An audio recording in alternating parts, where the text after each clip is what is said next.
እንደምን ከረማችሁ አድማጮቻችንና ተመልካቾቻችን ይህ ፌደራሊስት ፐልስ ነው በዚህ ፕላትፎርም ላይ ትንሽ ጠንከር ያሉ ጉዳዮችን አንስተን እንደምናወራ ይታወቃል ዛሬ ከስክሪኑ እንደምትመለከቱት የብሔሮች ትግል እድገትና ተግዳሮቶች የሚል ሐሳብ ይዘን ነው የቀረብነው በዚህ ርዕስ መጀመሪያ የብሔሮች ጥያቄ በኢትዮጵያ በወፍ በረር እናያለን ከዛ ትግሉ ያስገኛቸው ውጤቶች ወይ ደግሞ አቺቭ ያደረጋቸው ነገሮች ካየን በኋላ የትግሉ ተግዳሮቶች ምንድናቸው የሚል ነገሮችን ከፈተሽን በኋላ የትግሉ ራሱ ወይ ደግሞ የብሔር ጥያቄ የሚባለው ፊውቸሩ ምንድነው የሚሆነው በተለይ በኢትዮጵያ ውስጥ የሚል ሐሳቦችን እያነሳን ነው ምንመካከረው ሲቻልም የምንሟገተው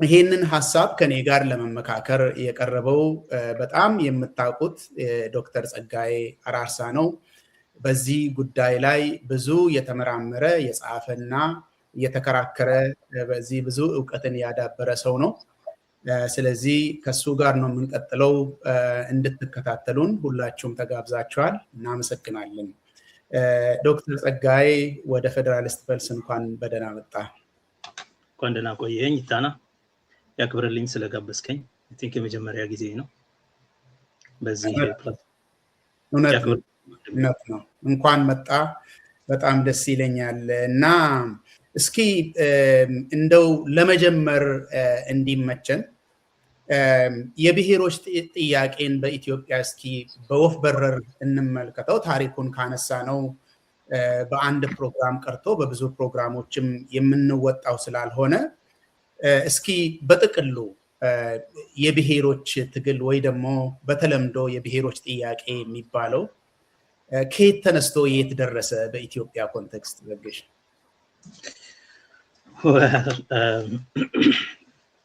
የብሔሮች ትግል የጀመረው በኢትዮጵያ ብዙ ብሔረሰቦች ያሉበት ሀገር እንደሆነ ሁሉም ሰው ያውቃል እነዚህ ብሔሮች በኢትዮጵያ ኢምፓየር ስር ከተካተቱ ጊዜ ጀምሮ በፈቃደኝነት በህዝብ ፈቃድና ፍላጎት የመካተት ሁኔታ ስላልነበረ በኃይል በወረራ እና በማንበርከክ የተከናወነ ስለነበረ በወቅቱም የነበረ የተቃውሞ እንቅስቃሴ ነበር አንዳቸውም በኢትዮጵያ ውስጥ ያሉ ብሔሮች በፈቃደኝነት በውይይት በመግባባት በኢትዮጵያ ኢምፓየር ውስጥ አልተካተቱም የአቢሲኒያ ኪንግደም ወደ ደቡብ ምዕራብ እና ደቡብ ምስራቅ ሲስፋፋ የመንግስት ስርዓቱ ህዝቡን በመውረር በተቻለ መጠን ለማጥፋትም ጥረት በማድረግ ግዛቱን በመቆጣጠር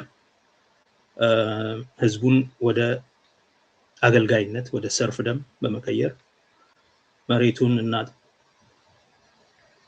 ሀብቱን ደግሞ ለባለባቶች ለነፍጠኞች በመስጠት እንደ ደሞዝ አድርጎ በመክፈል በዛ መንገድ የተከናወነ ስለሆነ ከዛን ጊዜ ጀምሮ የራሱ አስተዳደር የራሱ ነገስታት የራሱ መሪዎች የራሱ ባህላዊ ተቋማት ያሉት ህዝብ በሚችለው መንገድ ተቃውሞ ሲያደርግ ቆይቶ ነበር ስለዚህ በወቅቱ አንንበረከክም የሚለው የተቃውሞ እንቅስቃሴ ጀምሮ የጦርነት ሁኔታ ጀምሮ እስከ ዛሬ ድረስ በተለያየ መልክ ያ የብሔሮች ትግል ቀጥሏል ምክንያቱም የኢትዮጵያ ኢምፓየር እንደሌላው ኢምፓየር ሁሉ በወቅቱ የአቢሲኒያ ኪንግደም ማለት ነው ወደ ኢትዮጵያ ሌሎች ግዛቶች ወይም ወደ ሌሎቹ ህዝቦች ግዛት በተንቀሳቀሰ ጊዜ በፈቃደኝነት የሆነ በስምምነት የሆነ በህዝቦች ፈቃድ ላይ የተመሰረተ አብሮ የመኖር አንድ አገር የመፍጠር አንድ የተባበረ ህብረት የመፍጠር ፍላጎት ላይ ተመስርቶ ስላይደለ ያንን የጉልበት ጫና ያንን የህዝብን ባርነት ያንን የባህልና የቋንቋ የማንነት መጥፋት ስጋት ለማስቀረት ብዙ የትግል እንቅስቃሴ ተደርጓል በተለያዩ አካባቢዎች በታሪክ የተዘገቡ ብዙ የተቃውሞ የሬዚስተንስ እንቅስቃሴዎች ተደርገዋል።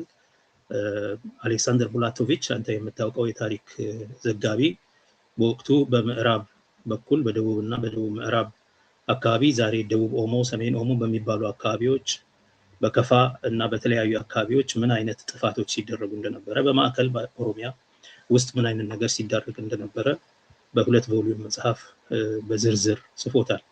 በሁሉም አካባቢ የነበረውን ሁኔታ የተለያዩ ጸሐፍት፣ ጎብኚዎች፣ በወቅቱ የነበሩ ሚሽነሪዎች በተለያየ መንገድ ዘግበውታል።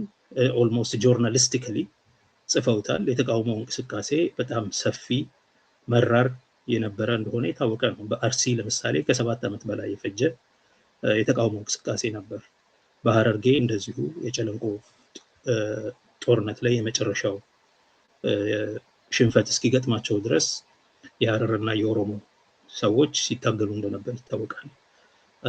በሁሉም አካባቢ ለረጅም ጊዜ በወላይታ ብዙ ደም ያፋሰሰ እልቂት ከተፈጸመ በኋላ ንጉሱን ራሱ ማርከው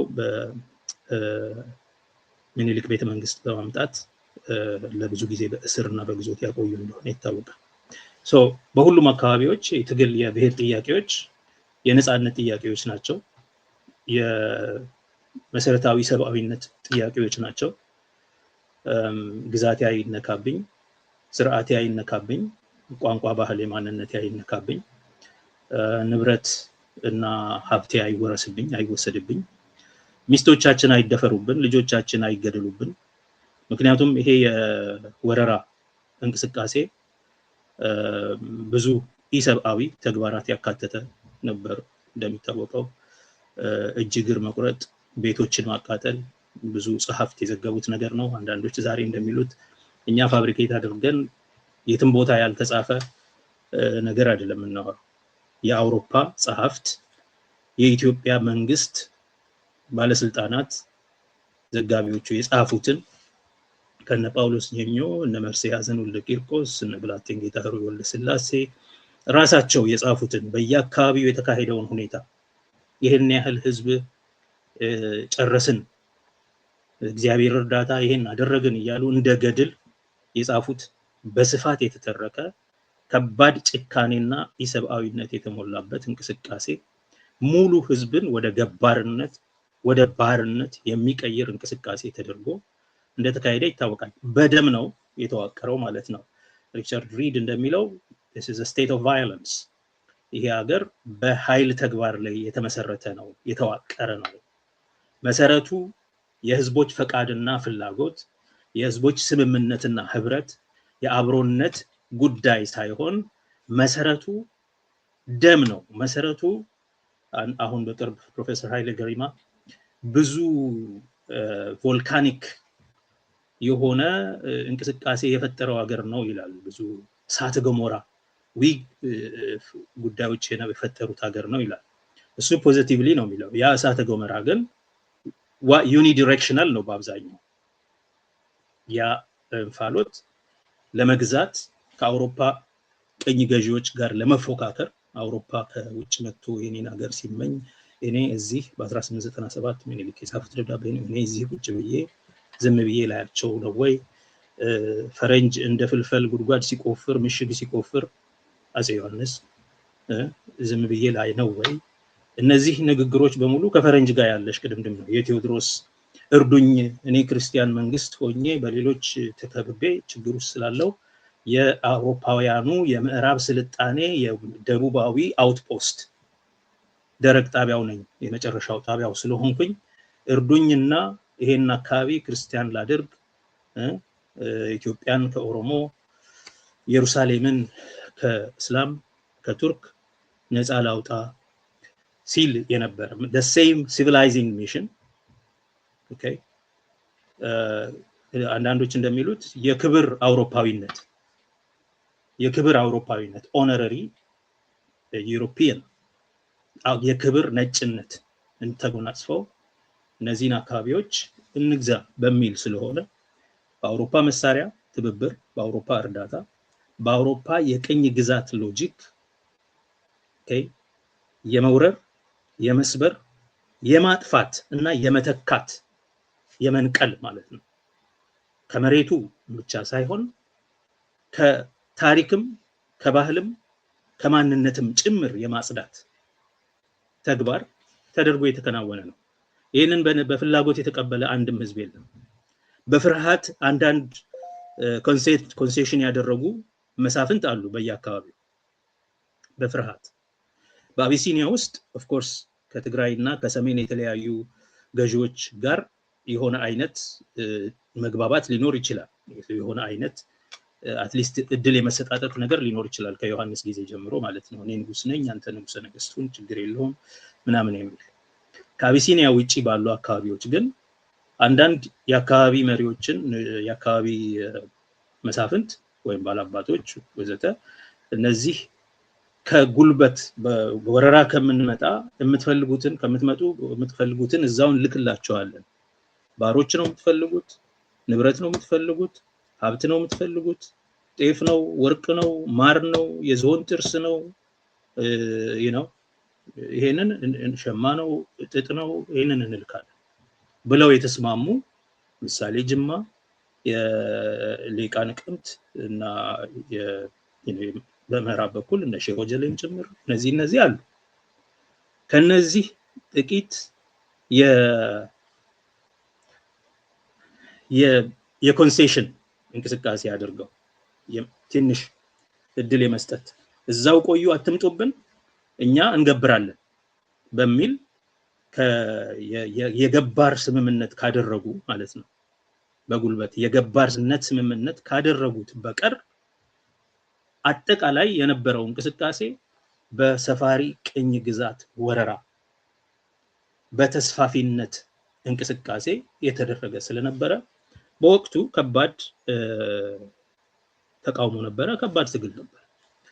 ያ የተቃውሞ እንቅስቃሴ ሬዚስተንስ ስትራግል የተቃውሞ እንቅስቃሴ የተደራጀ ላይሆን ይችላል። ኦፍ ኮርስ በተለይ የአካባቢው መሪዎች ከተገዱ በኋላ የተደራጀ ላይሆን ይችላል፣ የተቀናጀ ላይሆን ይችላል። ነገር ግን ኮንሲስተንት የሆነ ተቃውሞ በየአካባቢው ነበረ። ይሄ ተቃውሞ ስለነበረ የኢትዮጵያ ኤምፓየር መንግስታት ያደርጉት የነበረው ነገር ተቃውሞውን ለማስተንፈስ ለማስቆም እንዲቻል ዘማቾቹን እንደ ገዢዎች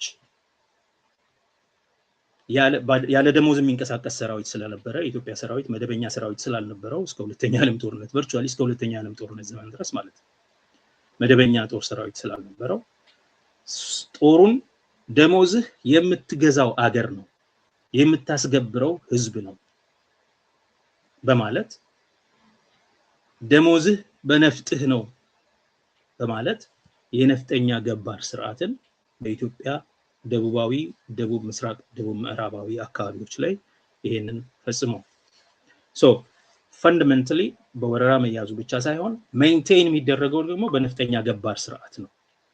መሬቱም ህዝቡም ያንተ ነው። ህዝቡ አብሮህ የሚሰራ ገባር ነው ማለት ላንተ የሚያገለግል ገባር ነው። ንብረቱ ላንተ ደስታ የሚውል ለንጉስ የሚላክ የሚሰጥ ለንጉስ መንፈላሰስ የሚሆን ጉዳይ ነው በሚል ሲተዳደር የነበረ ነው። ይሄ ከ1890ዎቹ እስከ 19 እስከ ሁለተኛ ዓለም ጦርነት የቀጠለ ነገር ነው። በተለያዩ ቦታዎች በዚህ ጊዜም የተለያዩ የተቃውሞ እንቅስቃሴዎች ነበሩ። ለምሳሌ ኢጣሊያን ወረራ በተደረገ ጊዜ በራያ ተቃውሞ ነበር። አጋጣሚውን በመጠቀም የትግራይ መሳፍንት ከጣሊያን ኤርትራ ሰዎች ጋር በማበር ንጉሱ ራሱ ወደዛ የሸሽበትም ጊዜ ነበር።